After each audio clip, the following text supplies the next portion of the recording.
I'm supposed to be talking about something else. But I said, you know what? I'm going to mess around with the fans a little bit. Hello, my name is T Street Controversy. This is T Street Controversy Live. I am a boxing promoter. We're going to talk about the casual boxing fan. I'm sorry. You're going to hate me for it. I'm sorry, but listen, I don't drink coffee and I need caffeine. I need it, yo. I need it. So, how can I put it? There's a lot of fans who literally, really do not know shit about boxing. You get a guy like me, if you're one of my friends, you know what I'm going to do? I'm going to ask you, yeah, yo, remember Anthony Mundine from Fight Night? He was in negotiations to fight Tyson at one point in time. And do you know what a lion-ass motherfucker is going to do? You know what he's going to do? He's going to say, yeah, I remember that, man. Why he ducked Tyson? And that's why I'm like, shut your lion-ass up. You don't know shit about boxing. Or when I hear conversations like, man, Floyd need to fight Andre Ward, man. He's not, you know, and they don't know none of the weight classes, know none of that shit. Burns me up. Burns me up. And this is how I test you. This is my test to you.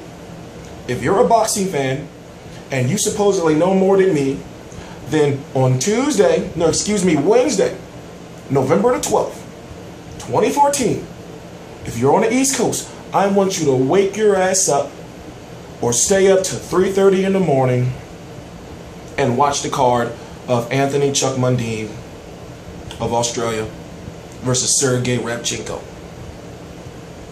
And you know what? You tell me that you know more than me about boxing.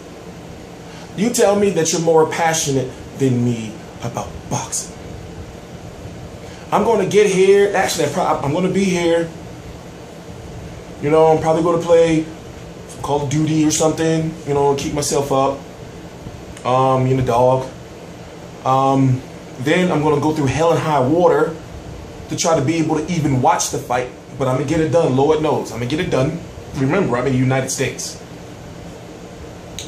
And I'm going to be sitting there, you know, with my hat off, full bald head exposed, watching the card, like, and watching the card in excitement. Why? It's because I'm T Street Controversy, and this is T Street Controversy Live, and I cover every single major fight live. Please subscribe. Thank you to Real Combat Media, by the way. Link right below. Listen, Anthony Mundine. I'm trying to figure out where to start because I don't want to get frustrated. I want to make sure, since I do my videos live and uncut, that I get my point across. He was close to maybe fighting Canelo or Erislandy Lara. The fight with Joshua Clottey was for the #1 contender spot for the WBA 154-pound title. Whether it's the Super World, that's the one that Mayweather has, or the World, that's the one that Lara has. You know how they have 2 belts, but in certain divisions, excuse me, in certain divisions, it may mean more than it does in another division. For example, the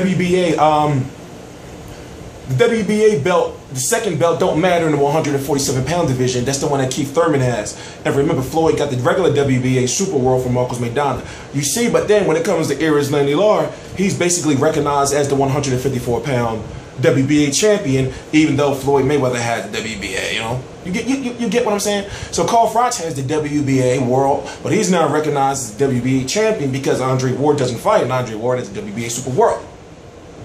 Long story short, he lost to Josh Clottey. He's 39 years old, and you know, honestly, I was having some problems that day, and then when I finally got to watch the fight, it was almost like seeing like B-Hop get knocked out, and thank God he didn't last night. Because I'm thinking like, okay, first, 2013, you lose to Gil, but you already beat Gil before, so it's kind of cool. You know, remember, he had lost to Garth Wood, beat Garth Wood. He lost to Mikhail Kessler. He fought and beat Sam Solomon, Danny Green, and the list goes on. I know I'm missing a few more names, but if you look at the fact that he retired Shane Mosley. And the reason why I'm going on like this is because I've said this in many other videos that when it comes to YouTube, I want it, and I'm going to take it. And the only way when it comes to boxing to take it is to make sure I work harder than everyone else. So which means I gain a passion for boxers that many of the American fans or fans that say they know shit about boxing, like I gave like a lot. Like for example, Carlos Molina, Anthony Mundine, Tyson Fury, of course Julio Cesar Chavez Jr., Kubrat Pulev, I like Tony Thomas. Basically, the point I'm trying to say is, boxing throughout the globe, I know who's who. Perfect example. When Kell Brook fought Shawn Porter over here at the StubHub Center, United States. You don't know how many times I heard from American fan, Kell Brook is a bum. Now, I'm not talking about the fact that Kell Brook had that Carson Jones situation, but what I'm saying is that, how can I put it? He had question marks around him. So him defeating Shawn Porter, to American fans who don't watch boxing or who don't watch international boxing, they're like, oh, who is this bum that just beat Shawn Porter? But me, I know better. I know that it was a question mark around Kell Brook going into the fight. It's like, okay, all right, he is good, but we got to find out now, is he really the special one? Special K, as his alias is what they call it. So, long story short, it makes me mad when you see a guy, you see a fighter, and literally, like, follow what I'm saying. You see a fighter, he's on a video game. He's on the best boxing game of all time. Now, I know people are going to say Fight Night 3, but I'm talking about, like, realistically. I know you may be mad at Fight Night Champion for whatever reasons, but he's on the boxing game. He retired Shane Mosley. Do I really believe it was the back spasms? No. I don't.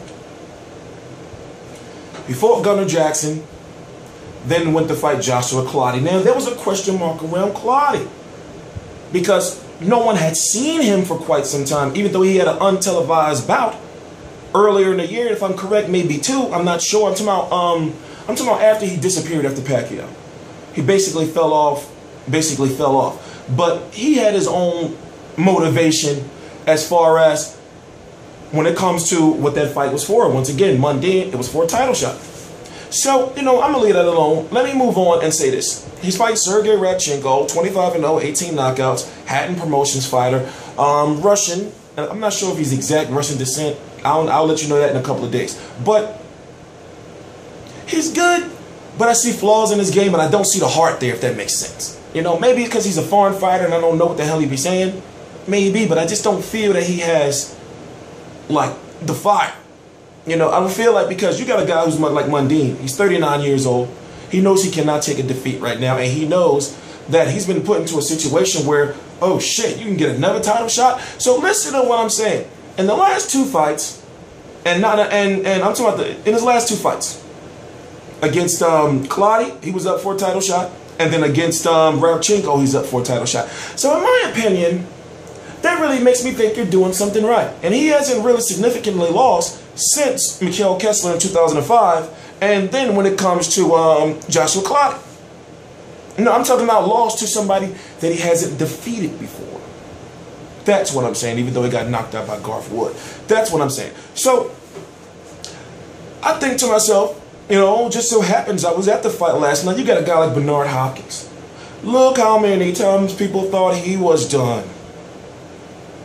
Granted, Bernard never been knocked out, but look how many times people thought he was done.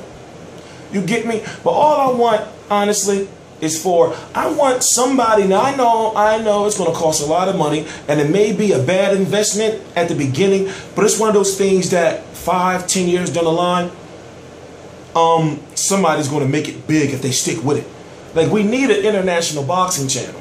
Now, Box Nation is the closest to it.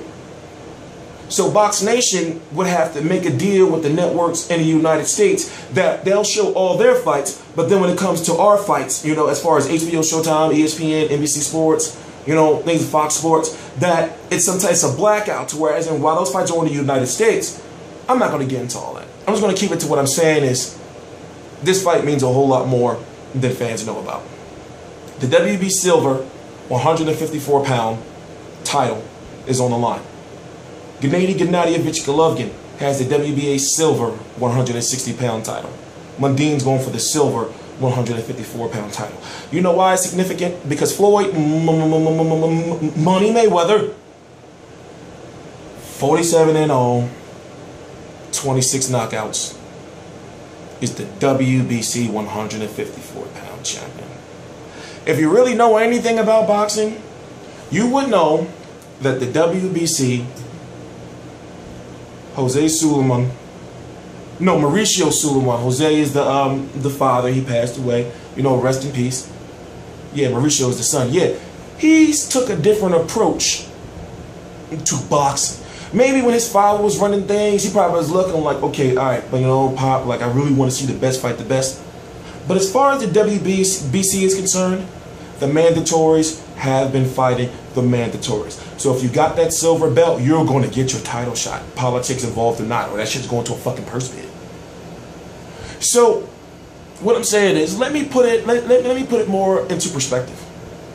You got Bermane Stiverne versus Deontay Wilder. Remember, they went to purse bid numerous times, and that's because the WBC was like, I'm not trying to hear that shit. I don't give a fuck about none of these promotional issues or none of this shit with the networks. Make the fight happen. So you got that mandatory. I forgot who the mandatory is for the cruiserweight division. But in the light heavyweight division, Adonis Stevenson has the WBC 175-pound title. Jean Pascal is the silver champ, the silver WBC champ. And I'm gonna go through the whole list so you fucking understand. The silver champ. So which means that Adonis Stevenson has to fight Jean Pascal within the next 6 months. And the date right now is scheduled, from what I'm understanding, to be April the 4th in the Bell Center in Montreal. Let's go down to 168. Anthony the Dog Durrell fought Saki Obika twice. And guess what? George St. Grove, so a lot of people are going to say, you know, American fans, who the fuck is that? Because you don't know shit about boxing. George Groves is the silver 168-pound champion. So in the next 6 months, unless he loses on that card, what is that, the November the 22nd card, then he will be the mandatory. Well, he is the mandatory for Anthony the Dog Durrell. Well, I'm going to keep going. The 160-pound division. Gennady Gennadievich Golovkin made sure that there was no one else left in the way, so that Miguel Cotto is only allowed one voluntary defense, whether it's Canelo or whoever. He says he's coming back in in January, and we know Cotto is kind of a diva, so he don't like the fact that Canelo is trying to get him to fight on a Mexican holiday when Cotto want to fight on Puerto Rican Day. But long story short, Golovkin is the mandatory WBC 160-pound contender. I'm going to skip over the next one. Why? The 147-pound WBC champion, I'm going to keep going, is Daddy Swift Garcia. Oh, no, wait. Floyd Money Mayweather. Let me tell you about that situation. Remember, fans, at one point in time, and things have changed a little bit, but I'm not going to get into the details, you know, but at one point in time, the WBC had made Emmanuel Gabriel Pacquiao the #1 contender for Floyd Money Mayweather's WBC title. The most coveted title in Floyd Money Mayweather's career. And then what did Floyd Mayweather do? Go check out the interview on Fight Hype. He said a belt doesn't make him, and he would drop the belt just not to fight Pacquiao. You forget about that. You forget about that. Now, the fact that he fought Timothy Bradley in a rematch for the WBL automatically disqualified him from the WBC rankings at that time. However, things have changed a little bit, but I can't get into that right now. As far as the rules and regulations of if you're going to be a champion for another division, can you be a mandatory in another? That's a whole different video. I'm not going to get into that. When you go to the 140-pound division, Danny Swift Garcia and Al Heyman, thank you so much, had to buy out Victor Postol. And remember, that fight went to multiple purse bids, and that's when Rock Nation showed their head when it came to Peter Quillin. Now, do I gotta go to the 135? I don't want to. It's Omar Figueroa and the 130. I don't want to. I'm not. The point I'm trying to make is this. The 154-pound #1 contender fight is going to be happening in Australia. November the 12th. Anthony Mundine versus Sergey Repchenko. Anthony Mundine is Australian boxing. It's a continent. It's a whole nother place outside of the United States, outside of the box. You got Daniel Gill. You got Daniel Dawson. You got Gerald Fletcher who's going to be taking on Daniel Gill. You got Sam Solomon who just lost to Jermaine Taylor. I know all about Australian boxing. You got Tony Mundine, who's the father of Anthony Mundine. What I'm saying is, I'm getting sick and tired of ignorance, among boxing fans. And this is not just a video right here. I've done many videos about this before, of the ignorance. And let me say this before I move on any further. Allegedly, it is rumored that Money Team may be in attendance. Here is how it makes sense to me. There's a charity event going on in Australia from what I understand. The Money Team is going to supposedly go on to the charity event the same day Mundine is fighting, or the same week Mundine is fighting. Mundine may be the 154-pound #1 contender, and you expect me not to think that they're not going to send somebody to go scout? You see how you got to think outside the box, because you see, I say this. If you look at the history that I've pointed out to you, either Sergey Repchenko or Anthony Mundine is going to be the #1 contender for Floyd Mayweather's title. I'm going to do another video, and of course, since it's not basically fight week yet, I got to do another video in like another day, and then maybe another one, a special one. I hope it happens, a special one. But you have to look at the history, and if you don't know who Anthony Mundine is, you need to Google him. Because one thing about American fans is American fans love when fighters talk shit. And it's a shame because I actually didn't get to watch my first Anthony Mundine fight until 2007. And I'm wondering, like, how is these fighters really surviving without the global, I'm talking about, of course they were making money, but without the global appeal. Like, guys like Mundine, if this was like 10 years ago, no, I'm talking about, okay, tell you what, if he was 10 years younger, or if we had the technology we have now 10 years ago, he would have easily been a global star. Why? Is because let's not, that's why I don't like the British board, Boxing Control Board, whatever they're called, because they censor guys like Tyson Fury, but then it's like, yo, boxing has always been like that. You gotta sell fights. One of the reasons how I learned to feed off the emotions of people is because I grew up a wrestling fan. I grew up, like, literally, I know a pro wrestling fan. So I know how to entertain, if that makes sense. Then, I went to college. I took up theater, speech, drama, speech, marketing. So, put all that together, that's one of the reasons why I'm able to do videos live and uncut. Because I know how to keep people's attention. So you listen to a guy like Mundine, and you listen to Mayweather, you think like, wait a minute. He kind of somewhat the less ignorant version, the significantly ignorant, like less ignorant version of Floyd Mayweather. Like Mundine talks shit, and American fans love that. So Tyson Fury, he talks shit. American fans love that. But they just have to be exposed.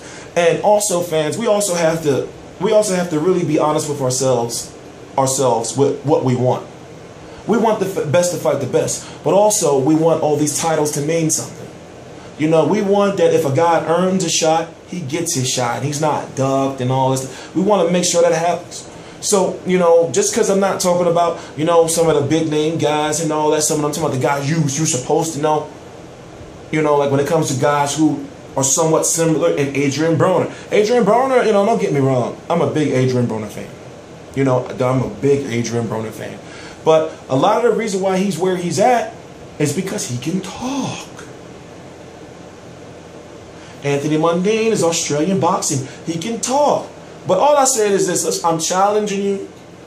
I'm challenging you.